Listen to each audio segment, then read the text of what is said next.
Alô, alô, minha gente querida, gente boa de Deus e do meu coração. Nós estamos continuando a nossa sequência de Mateus e quando nós terminarmos esse capítulo 20, eu vou fazer algum parêntese e vou incluir algumas narrativas do Evangelho de Lucas que, a meu ver, me parecem ser imprescindíveis e que explicam ilustrativamente esse princípio de que os primeiros serão os últimos serão os primeiros, muitos serão chamados, poucos os escolhidos, ou o que Jesus diz aqui no final, já do texto do capítulo 20, quando mais uma vez ele afirma essa inversão de polos e significados, quando diz não é assim entre vós, pelo contrário, quem quiser tornar-se grande entre vós, será esse o que vos sirva, e quem quiser ser o primeiro entre vós, será o vosso servo, tal como o Filho do Homem, que não veio para ser servido, mas para servir e dar. Servir e dar. Servir e dar a sua vida em resgate de muitos. E aí, quando chegarmos aqui nesse momento, eu vou fazer um parêntese, a gente vai para Lucas 15 e nós vamos ver uma determinada sequência imprescindível.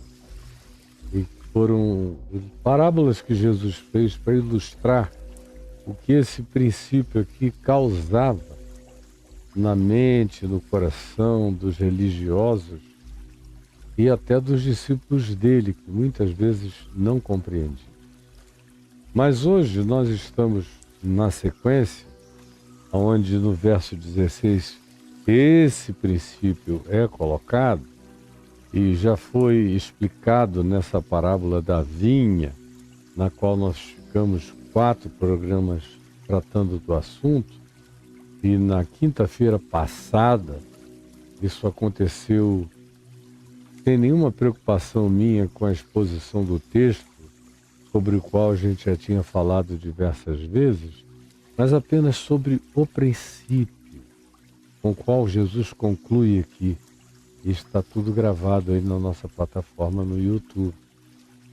Sim, assim os últimos serão os primeiros, e os primeiros serão últimos, porque muitos são chamados, mas poucos de fato se dispõem e vêm. E esses que vêm são os escolhidos. Muita gente é chamada e não vai. Só é chamada, mas não responde. Ouve, mas não diz presente.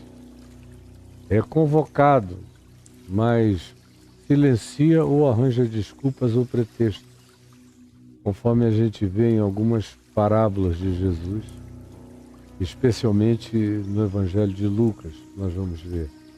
Pois bem, os escolhidos não são os prediletinhos de Deus, não são aqueles que, contra todo e qualquer significado de independência cognitiva, de livre-arbítrio, de escolha, de quebrantamento, de arrependimento, decidem ir.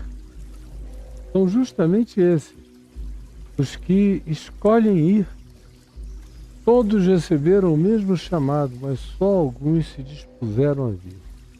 Por isso, os primeiros frequentemente são os últimos, foram chamados lá no início, mas o coração vai adiando, postergando, não entende nada, discute com Deus, como a gente viu na parábola, e outras coisas mais.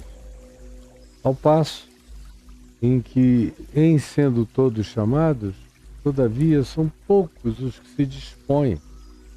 E olha aqui, na sequência histórica da narrativa dos evangelhos, os milhares que foram chamados e tinham a chance de se colocarem a caminho, seguindo a Jesus todos os dias.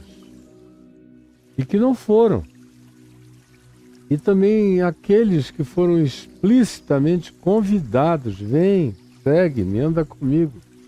Mas que arranjaram desculpas e pretextos.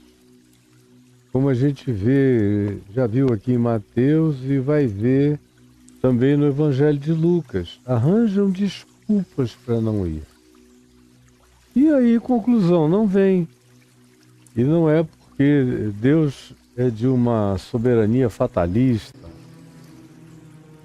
Não é nenhum predestinismo absolutamente tomado por caprichos divinos, perversos, de apartheid, de escolhas primordiais. Meu queridinho, você vem, os demais eu criei só para danar, só para ferrar. Não, isso aí é coisa de religioso doido, especialmente aqueles que adotam essas doutrinas da eleição e da predestinação como fatalismo divino, o que o meu coração nunca, um único dia da minha vida conseguiu tragar, nem digerir, nem processar. Nem com o melhor esforço da minha mente isso conseguiu passar no teste. E nem no teste da humanidade, nem no teste do amor, e nem no teste do significado da existência de cada ser que foi criado. Não passa. Você tem que ser fanático, tem que ter um narcisismo extraordinário diante de Deus. Por alguma razão, Deus me tornou fascinantemente dele, extraordinariamente seu filho, e me predestinou de tal modo que no meio de todos esses bilhões, eu fui o único que ouvi a voz dele, entendi e atendi. Então, por isso é que eu sou esse ser extraordinário, chamado por Deus, atendi a voz de Deus e por isso eu tenho uma coroa de glória. Ah, pelo amor de Deus, se Deus fosse assim, eu ia preferir mergulhar na inexistência do que num negócio dessa natureza que faz mal a toda a constituição do meu ser como um indivíduo humano, criado à imagem e semelhança de Deus, que carrego no meu coração. Eu tenho certeza, amor, e o amor de Deus se expande e se espalha e se transmite e se refraciona a partir de mim na direção de todos os demais seres humanos. E eu sou um homem mau, como Jesus disse, ora vós que sois maus, eu me incluo entre esses. Sabeis dar boas dádivas aos vossos filhos, quanto mais o vosso Pai Celeste não saberá dar boas coisas àqueles que lhe o pedirem. E os que lhe o pedirem não são só aqueles que receberam uma doutrinação e pedem conforme tenham sido doutrinados. São pessoas em qualquer lugar da Terra que nunca nem ouviram o nome, nem o apelido, nem os chavecos teológicos de nenhuma natureza, mas na agonia, ou na necessidade, ou no vazio do coração, erguem os olhos aos céus, não sabem nem para quem pedir, mas pedem. E todo aquele que invocar o nome do Senhor, mesmo que não saiba que nome é esse, ainda porque o nome do Senhor não é o importante, Ele é o eu sou, Ele é o que é. Ele é aquele que diz eu sou quem eu sou. E com eu sou quem eu sou, qualquer um que ergue os olhos aos céus e clama, está falando com Ele. Em qualquer lugar da terra, sem discriminação, sem acepção de pessoas. Se Deus não faz acepção de pessoas, Deus também não faz acepção predestinista de pessoas. Você escolhe uma coisa ou outra. Se Deus predestina, Ele faz acepção de pessoas. Se Deus não faz acepção de pessoas, ele não faz nenhum predestinismo fatalista de ninguém. Vá dormir com esse barulho e escolha quem é o Deus da sua vida. O meu eu sei quem é, e ele está de braços abertos na cruz, chamando todos os seres humanos, de todos os lugares e de todas as dimensões. Pois bem, no verso 17 desse capítulo 20, está dito, estando Jesus para subir a Jerusalém, porque eles não tinham ainda chegado a Jerusalém, onde, por exemplo, essa parábola da vinha e dos trabalhadores da última hora veio a ser contada por Jesus aos seus discípulos. Não tinham, mas estavam se aproximando das regiões montanhosas da Judéia. Jerusalém é um lugar alto, está uma média de 800 metros de altitude em relação ao resto do país. Não é o lugar mais alto, mas é um dos mais altos do lugar. Por isso, em toda a Bíblia, toda vez que se refere a Jerusalém, se diz subindo para Jerusalém, porque era um caminho de ascendência. Como Jerusalém é diferente da Galileia, onde se diz descendo para o mar da Galileia, porque era um lugar baixo. Como Jericó é baixo, uma descida. Como o Mar Morto é mais profundamente ainda uma descida. E o Jordão tem esse nome porque significa aquele que desce. É bem baixo mesmo, topograficamente. Portanto, estando Jesus para subir a Jerusalém, chamou os 12 apóstolos que estavam com ele, que andavam com ele, que dormiam com ele, e que estavam, portanto, fazendo a viagem com ele, e em caminho, enquanto andavam, enquanto subiam, lentamente, não foi num instante que chegaram a Jerusalém, eles foram parando a uma quantidade interessante de episódios que a gente vê nesse processo até chegar lá. Você encontra no Evangelho de Marcos e no Evangelho de Lucas vários episódios nesse processo, entre esse momento aqui e a chegada a Jerusalém. É justamente esse interregno aí que eu quero preencher com Lucas e com Marcos, para você ter esses episódios que em Mateus não foram mencionados. Logo, logo eles vão chegar a Jerusalém de acordo com a narrativa de Mateus.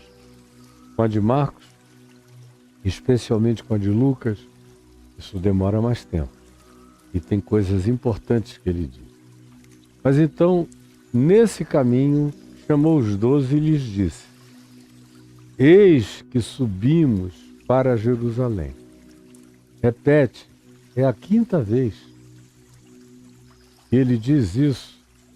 Se a gente for contar as repetições nos 3 evangelhos sinóticos, foram muito mais, mas só aqui em Mateus a gente já viu isso 1, 2, 3, 4, essa é a 5ª vez em que ele repete a mesma coisa e os discípulos nunca lidam com a informação de maneira correta.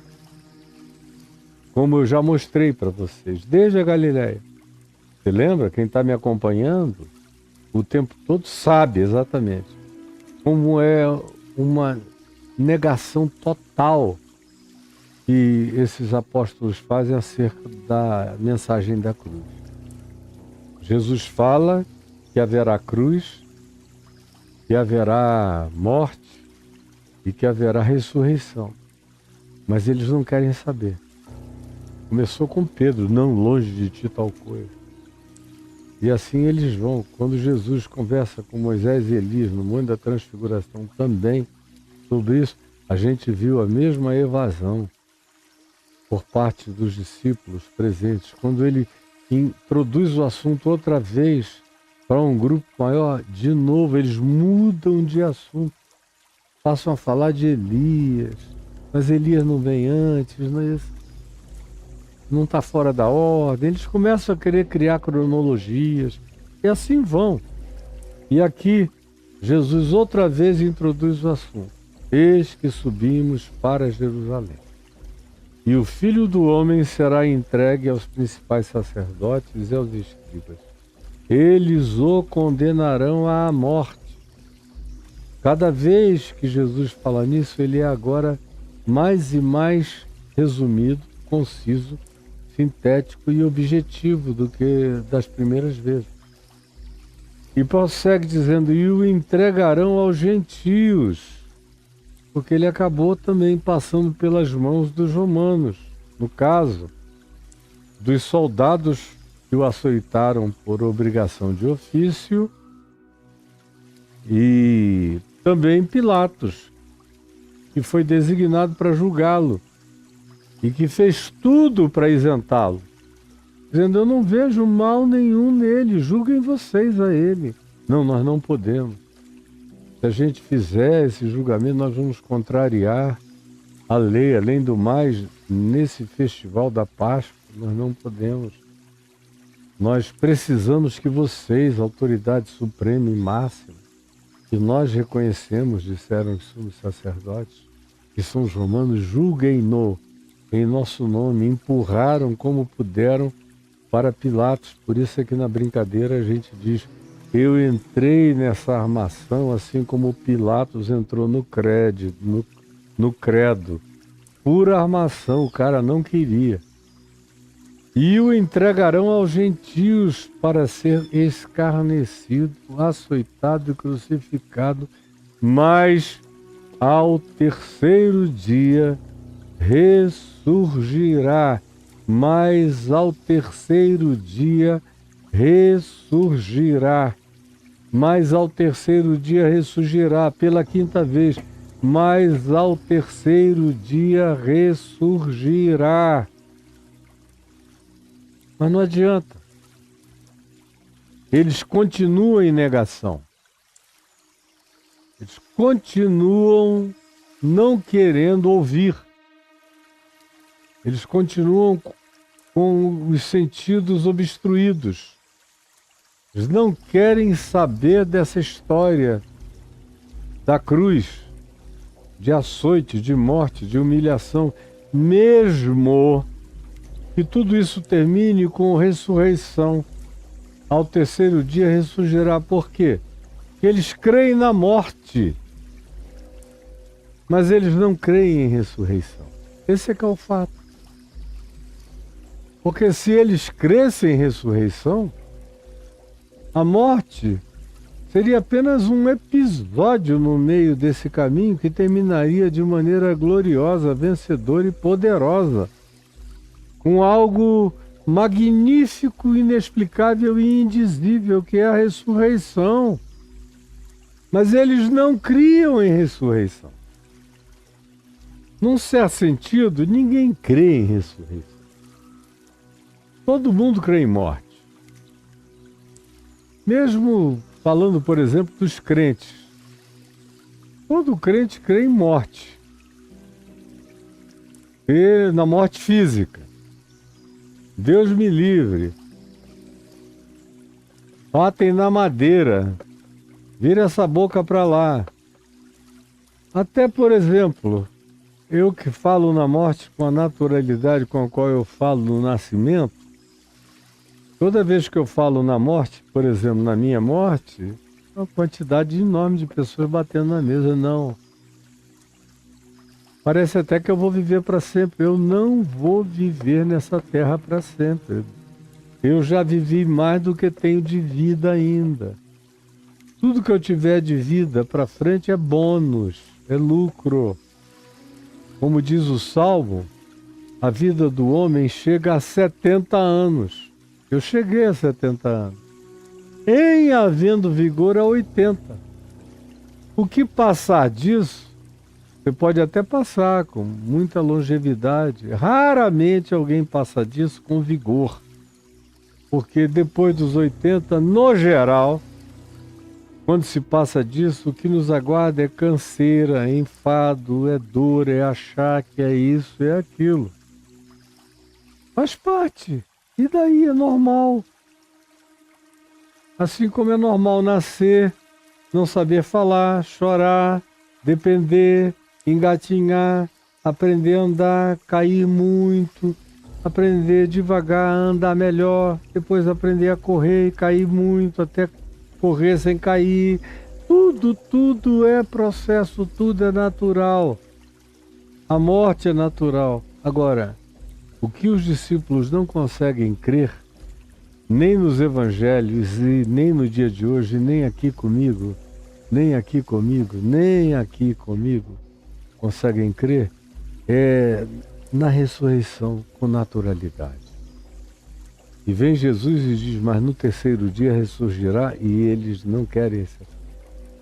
Como é que eles se evadem desse assunto aqui? No verso 20 diz, então, Jesus acabou de falar isso. Acabou.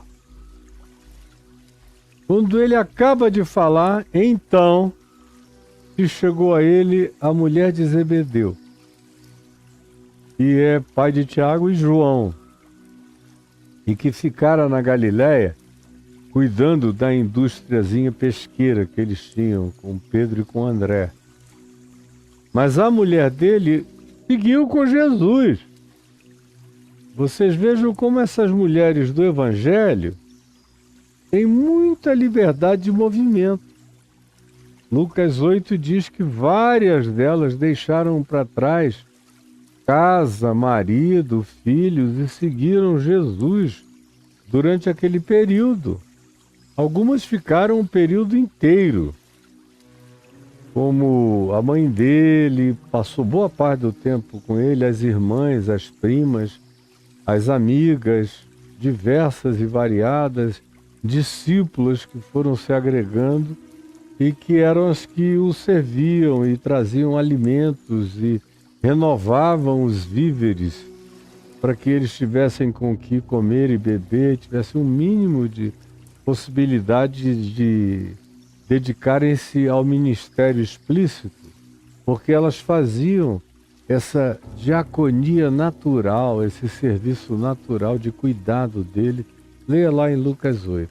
Então, se chegou a Jesus a mulher de Zebedeu, com os seus 2 filhos, são Tiago e João, e adorando-o, pediu-lhe um favor. Jesus tinha acabado de dizer, olha, a gente vai subir, eu vou morrer e vou ressuscitar. Não houve reflexão a respeito do assunto. É um caso do tipo assim, ele tem mania de falar nisso.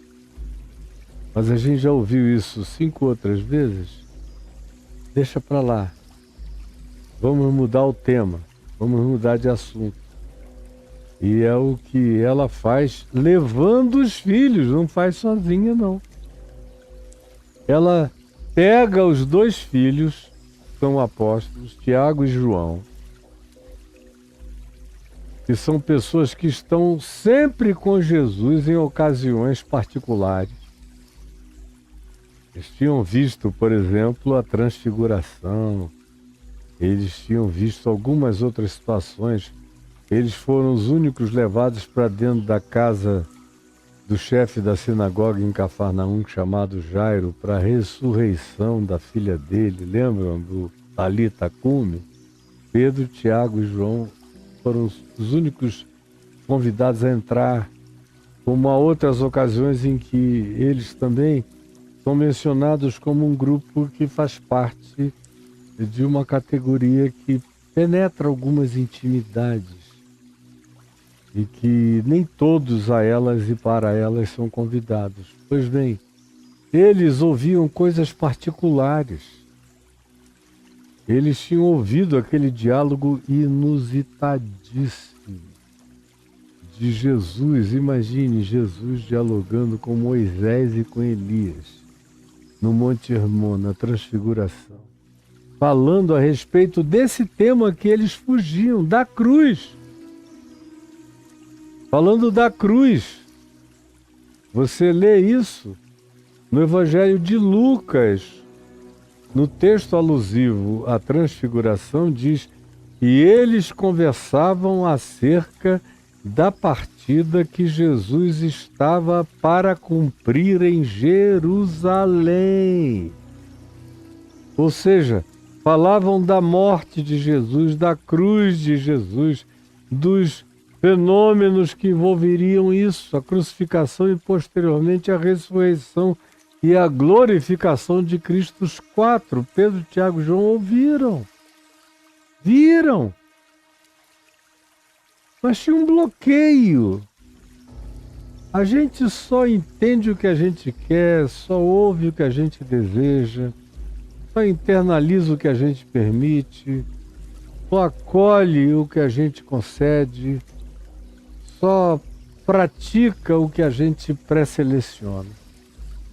É impressionante a natureza humana e como o Evangelho vai ilustrando essa dificuldade que os seres humanos, todos nós temos, de sermos isentos, de sermos epistemologicamente, cognitivamente, gente aberta mesmo para o todo da fala de Deus, ou o todo da fala humana, ou o todo da realidade. A gente sempre filtra, a gente sempre peneira, a gente sempre seleciona, a gente sempre separa o joio do trigo. A gente escolhe o que a gente quer que seja o nosso joio e a gente bota para o lado o que a gente acha que é uma fala que não nos interessa, que não nos agrada. E aqui de novo, Jesus acaba de falar isso, e como eles já tinham se insurgido contra, no caso de Pedro, isso não te acontecerá. Aqui em Mateus 16, vocês viram o que aconteceu. Foi que Jesus respondeu. E nas outras ocasiões, todas as vezes que Jesus menciona como eles são evasivos, e fogem, e puxam, e mudam de assunto, e trazem uma outra questão, e metem algo para tentar atrasar a discussão.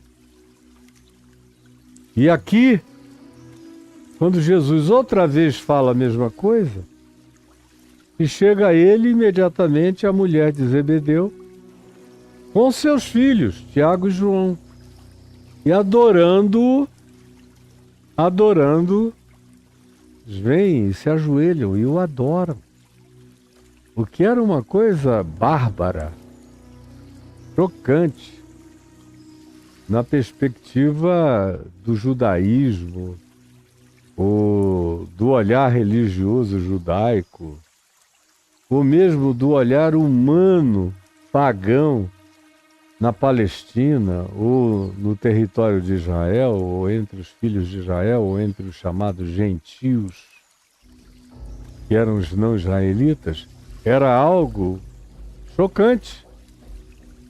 Chegar uma mulher com 2 filhos adultos e se ajoelharem diante de um homem de 33 anos e o adorarem.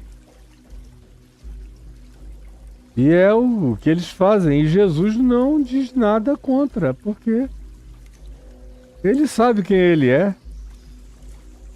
Ele lida com isso com naturalidade. Vocês nunca vão ver Jesus levantando alguém dizendo, não, adora a Deus, a mim não. Eu sou apenas um profeta, um enviado. Ele é aquele que diz, eu e o Pai somos um.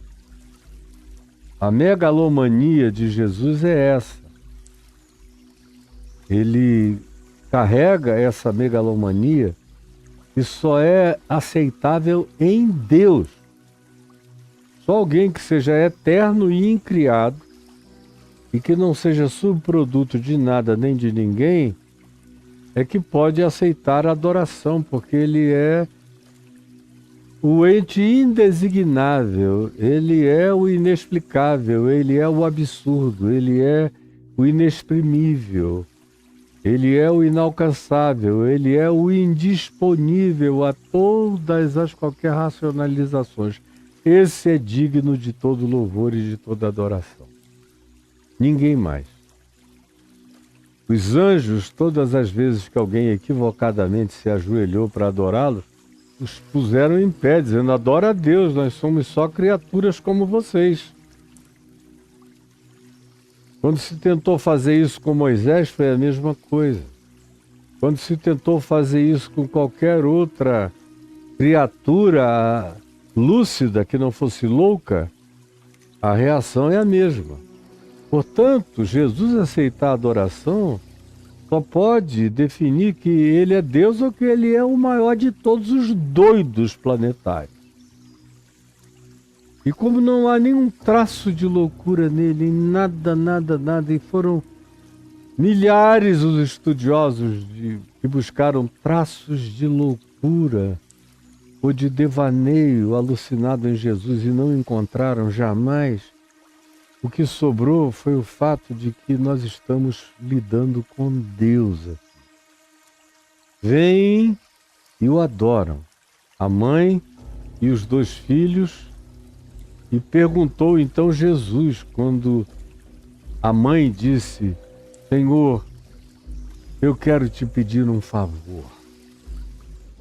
Ela olha para cima, Jesus está diante dela, os filhos ajoelhados ao lado dela, ela diz: Senhor, eu quero te pedir um favor. Aí Jesus perguntou: o que tu queres? E ela respondeu: manda, é uma ordem. Tu tens esse poder, manda que no teu reino, quando tu te assentares no trono, Jesus está falando de cruz e ressurreição. Ele não falou em trono. Ele só vai falar em trono depois de introduzir um interregno de muito tempo. Aqui em Mateus a gente vai encontrar parábolas mais adiante que justamente tratam esse interregno entre a cruz e a ressurreição e a volta de Jesus como algo longo. Vocês vão ver quando a gente chegar no capítulo 24, no capítulo 25. Longo é o interregno, não é imediato. E a gente sabe que eles estão, todos eles, pensando no trono como algo imediato.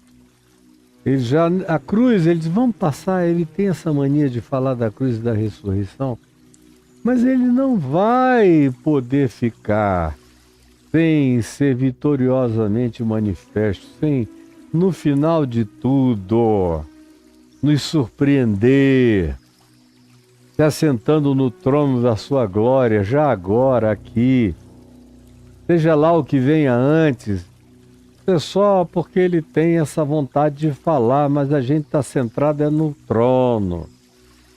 A gente crê e quer esta glória.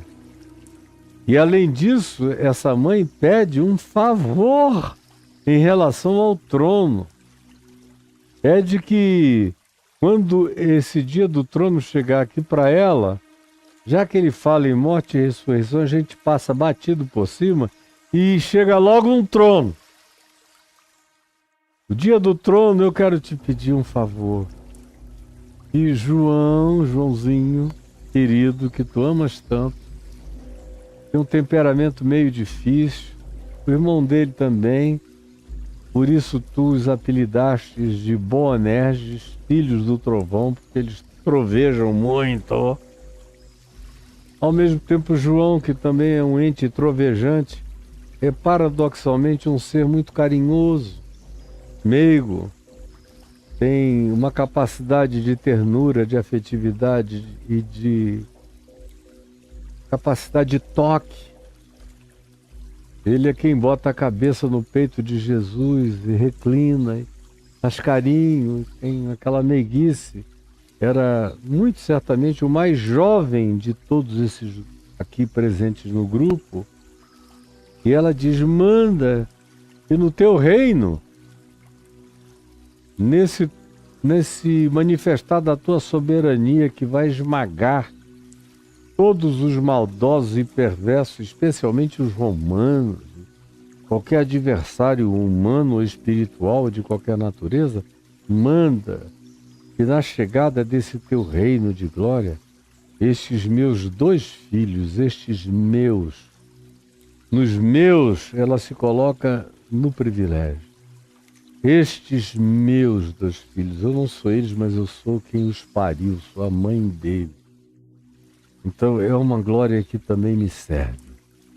estes meus 2 filhos se assentem, um à tua direita e o outro à tua esquerda. Com relação a quem fica à direita e à esquerda, tu podes escolher, desde que eles fiquem assentados. Isso tudo é dito enquanto ela está ali, num estado de adoração, falando com Jesus e dizendo: eu queria um à direita e o outro à esquerda.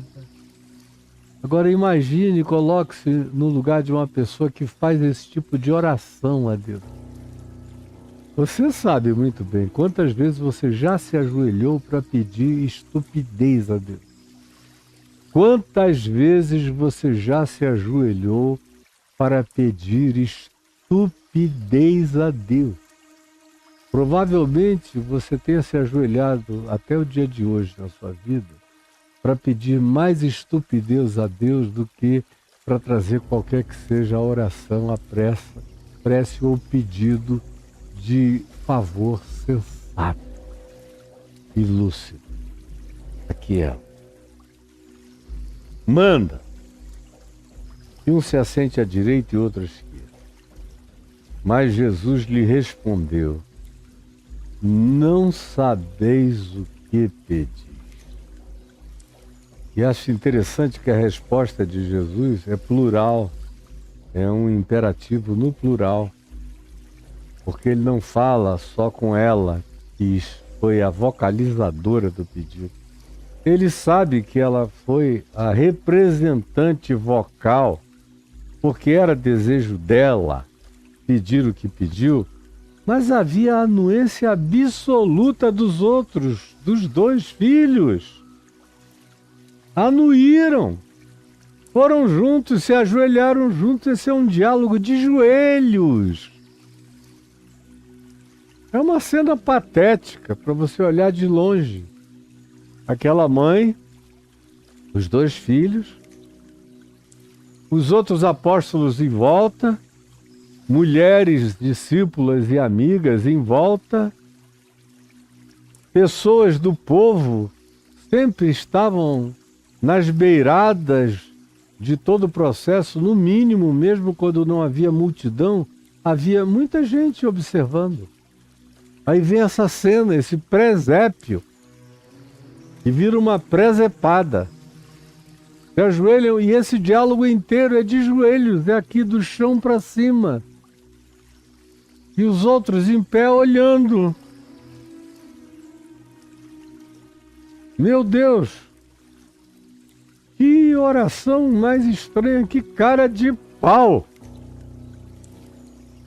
Mas Jesus respondeu: não sabeis o que pedis. Incluiu os 3 no pedido, porque eles estavam dentro. A mãe era apenas a vocalizadora.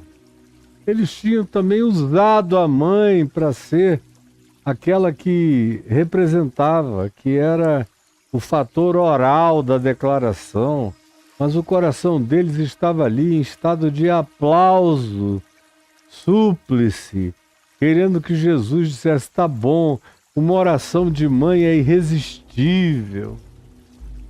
Você que é uma mãe que cuidou tão bem dos filhos e que me acompanha agora, veio da Galileia até aqui, nessa penúltima hora, nessa 1ª hora, você chegou aqui para fazer esse pedido, eu vou concedê-lo a você.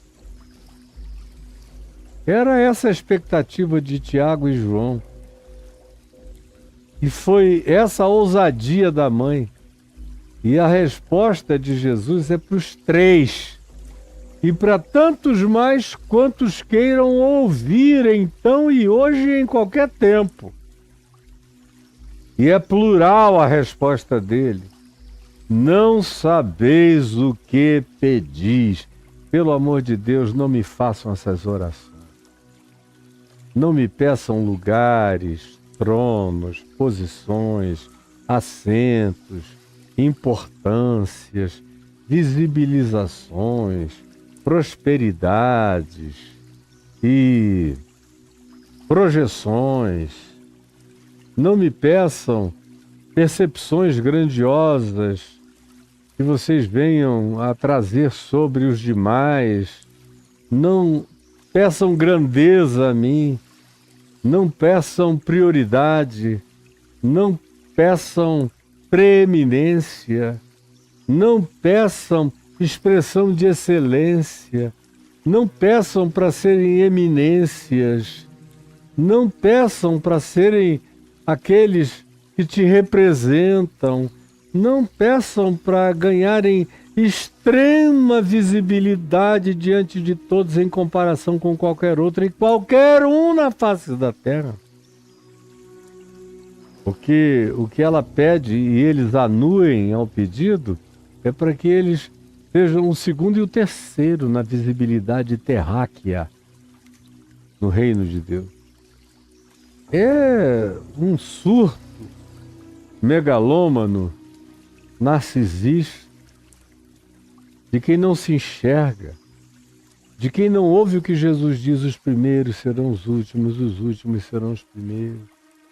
Muitos são chamados, poucos os escolhidos. Jesus já vem repetindo essas coisas, mas entra por aqui, sai por aqui.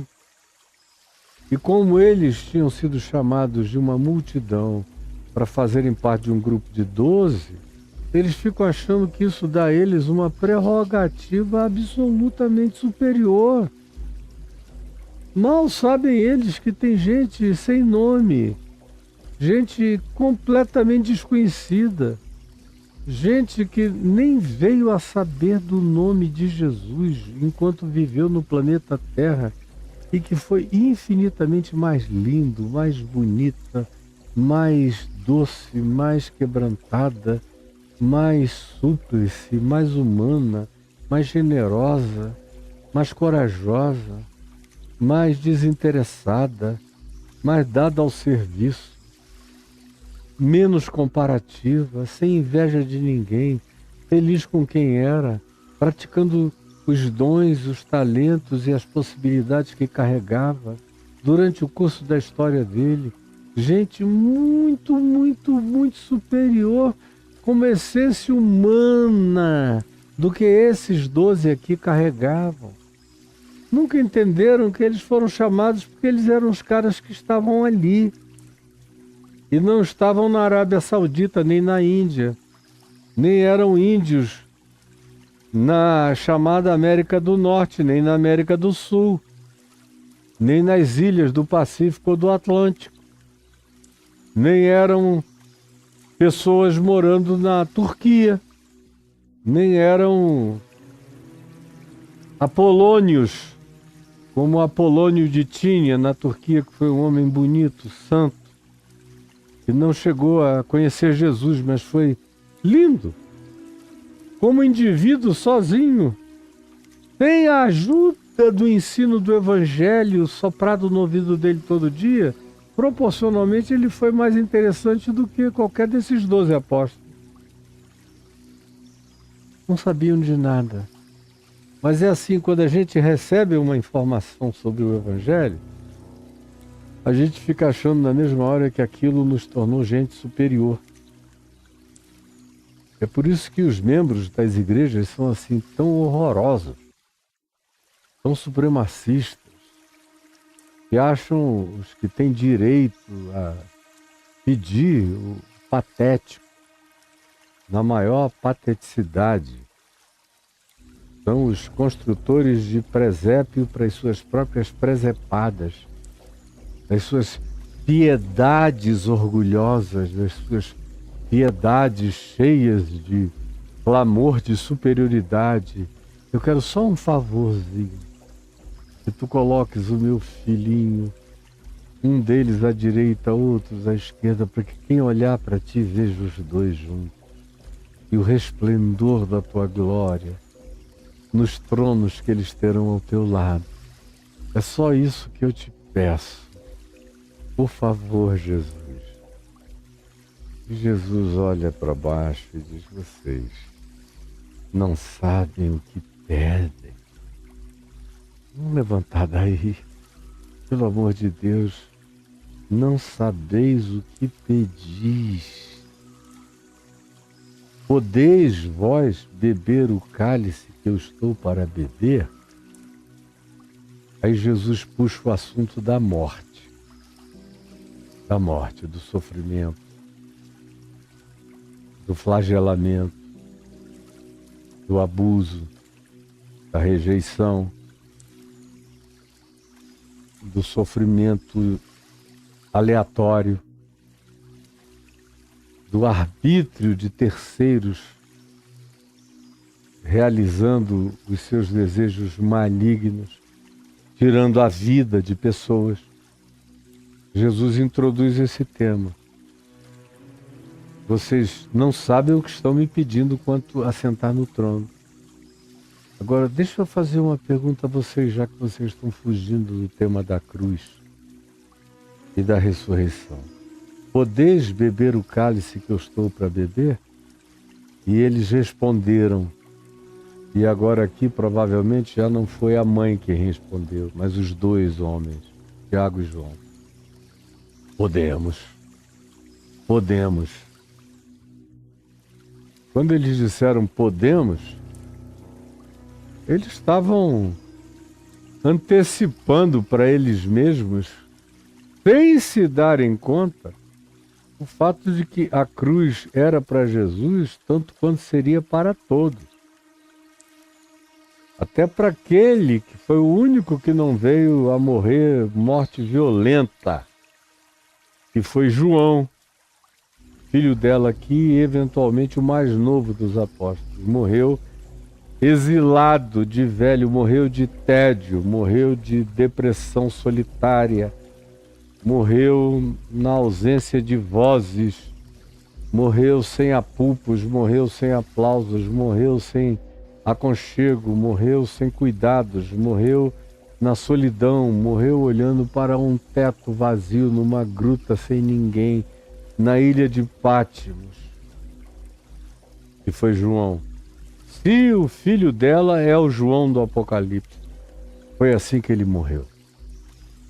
Agora, Tiago, é só ler Lucas 12 e você fica sabendo como esse Tiago aqui morreu. Leia lá em Lucas 12. Ele morreu decapitado. A cabeça rolou para lá, o corpo caiu para cá.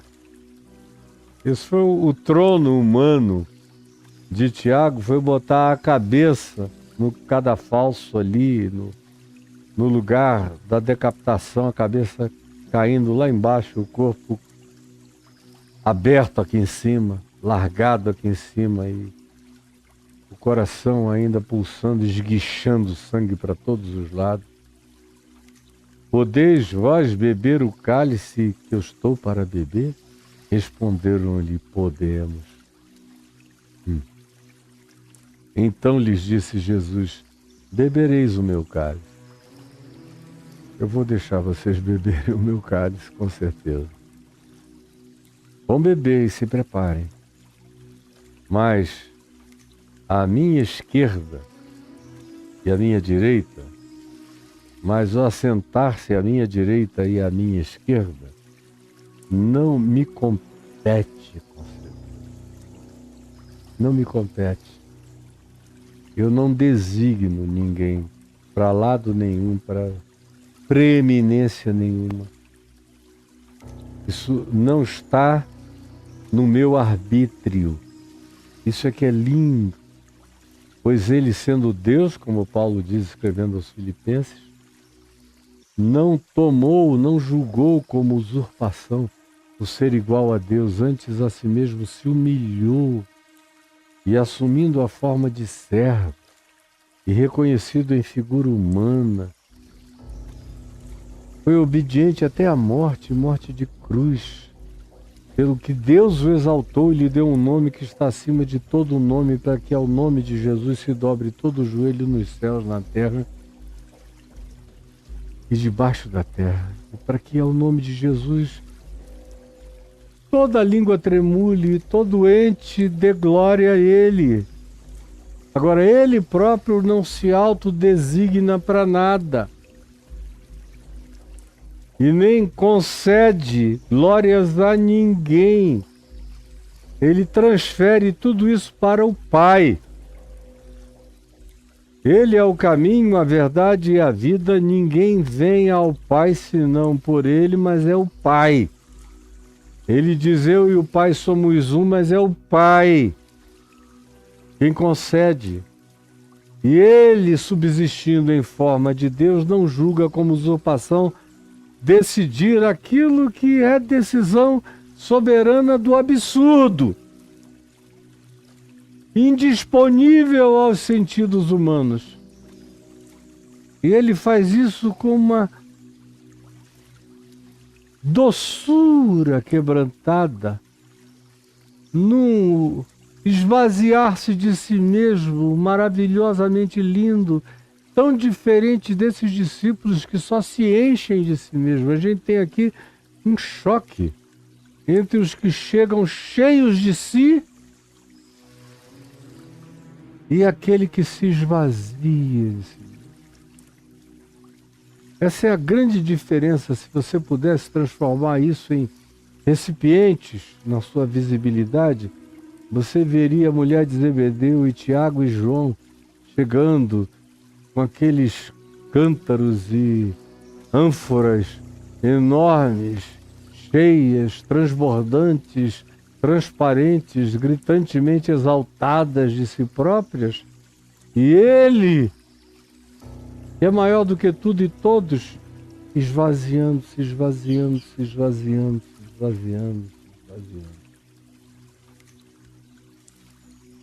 Esvazia-se tanto que Ele olha para frente, olha e vê a cruz, vê a ressurreição, diz: essa é agora a missão. Ele nem fala do reino por vir, nem do trono, nem da glória, não. É uma coisa de cada vez, e o que está diante de mim é humilhação, sofrimento, morte, cruz, dor. Depois ressurgirei diante dos homens.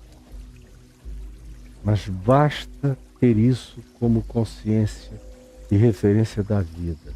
Aí lá vem eles, pulam por sobre a cruz e a ressurreição e querem já fazer a colocação de 3 tronos, e ela já quer entronizar neles os seus filhinhos Tiago e João.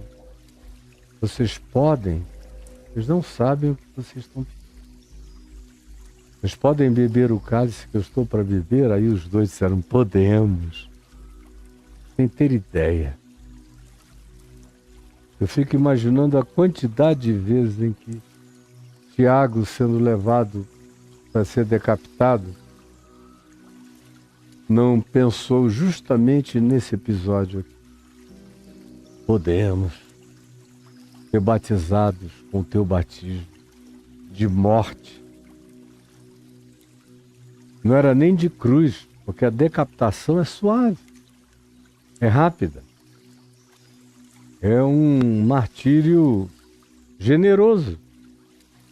Acaba logo. Consciência se esvai logo. Não há dor. Cruz não é longa, é terrível, é ignominiosa. Mas eu imagino Tiago andando para aquele lugar onde ele seria decapitado para atender aos desejos e à propaganda política do rei Herodes, que estava fazendo política com a morte dos apóstolos. Quantas vezes ele não pensou naquilo, naquele dia, naquela tolice, naquele dia, mais do que nunca. Jesus diz: não cabe a mim. Bebereis o cálice, mas assentar-se à minha direita e à minha esquerda não me compete concedê-lo. É, porém, para aqueles a quem está preparado por meu Pai. Isso já está feito. Não será resultado de um improviso de última hora. Já está feito. Já foi designado por meu Pai. E, eventualmente, vocês não têm nada a ver com isso. Na realidade, não deveriam nem pensar nesse tema. Eu só chamei vocês para me seguirem, eu não falei nada além de me sigam. E eu darei um trono assim, o assado, para qualquer um de vocês, começando por quem chegou primeiro, até por quem chegou depois. Não! Eles tinham, se quisessem, tinham acabado de aprender a lógica do reino de Deus nessa parábola da vinha que antecedeu a tudo que eu estou falando hoje aqui, mas eles nem isso aprenderam. Tiago e João e a mãe deles achavam que, como eles tinham sido os primeiros a receberem o convite, eles eram trabalhadores da primeira hora e tinham direito a sentar no trono.